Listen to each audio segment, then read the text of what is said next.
हरे कृष्णा। आप सभी को कामदा एकादशी की हार्दिक शुभकामनाएं। कई वर्षों पहले रतनपुर नामक राज्य में एक राजा हुआ करते थे जिनका नाम था पुंडरीक। यह राज्य जो सोने और रत्नों से सुसज्जित था, उसमें अनेक गंधर्व, किन्नर और अप्सराएं निवास करती थी। उसी राज्य में एक गंधर्व ललित और उसकी पत्नी ललिता भी रहते थे। ललित गायक था और उसकी पत्नी नर्तकी थी। उनके बीच बहुत प्रेम था और वह एक दूसरे के बिना एक पल भी नहीं रह सकते थे। उनके घर में संपत्ति और ऐश्वर्य की कोई कमी नहीं थी। दोनों राजा के दरबार में कलाकार थे जो कई सर्पों द्वारा संरक्षित था। एक दिन राजा पुंडरीक के दरबार में बहुत से गंधर्व नृत्य कर रहे थे और ललित अकेले गा रहे थे बिना अपनी पत्नी के। वह अपने पत्नी के बारे में सोचने में इतने मगन थे कि उसे शब्दों और सुरों का ध्यान नहीं रहा। इसके प्रभाव से वह गीत का समापन सही सुर में नहीं कर सका।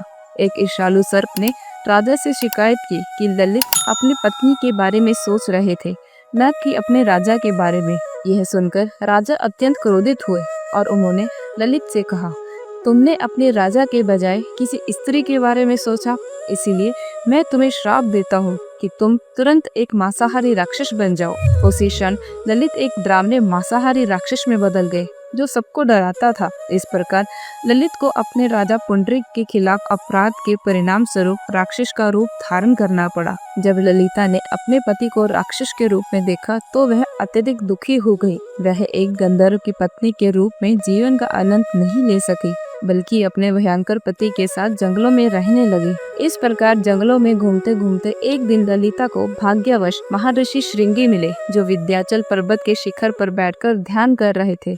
उन्होंने ललिता को देखा और पूछा, तुम कौन हो और यहाँ क्यों आई हो? हे ऋषिवर, मैं वृंदावन गंधर्व की पुत्री हूँ और मेरा नाम ललिता है। मैं अपने प्रिय पति के साथ जंगलों और मैदानों में भटक रही हूँ, जिसे राजा पुंडरीक ने मांसाहारी राक्षस बनने का श्राप दिया था। कृपया मुझे बताएं, क्या कोई ऐसा उपाय है जिससे मैं अपने पति के लिए कुछ प्रायश्चित कर सकूं, ताकि वह इस राक्षसी रूप से मुक्त हो जाए? महर्षि श्रृंगी ने उत्तर दिया, चैत्र मास के शुक्ल पक्ष में एक एकादशी आती है जिसका नाम कामदा एकादशी है। यदि तुम इस एकादशी का व्रत नियम पूर्वक करती हो तो जो पुण्य तुम्हें मिलेगा उसे तुम अपने पति को दान कर दोगी, तो वह तुरंत राजा के श्राप से मुक्त हो जाएगा।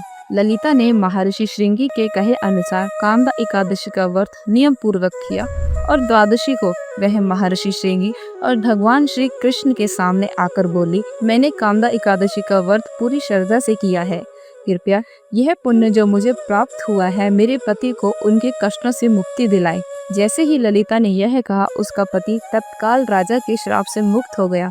वह तुरंत अपने पुराने रूप में गंधर्व ललित के रूप में पुनर्अवतरित हुआ।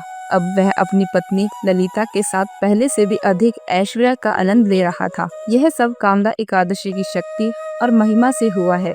यह एकादशी इतनी महत्वपूर्ण है कि इसका वर्णन महर्षि वशिष्ठ श्री राम के पूर्वज राजा दिलीप से उनके पूछने पर कर रहे हैं और उनकी वार्तालाप को भगवान श्री कृष्ण युधिष्ठिर महाराज के माध्यम से हमें सुना रहे हैं। तो जो भी व्यक्ति जाने अनजाने में किए हुए अपने पापों को नष्ट करना चाहते हैं, वो इस व्रत का पालन जरूर करें। अगर आपको यह जानकारी उपयोगी लगी हो तो वीडियो को लाइक करें, शेयर करें और हमारे चैनल को सब्सक्राइब करें। हरे कृष्णा।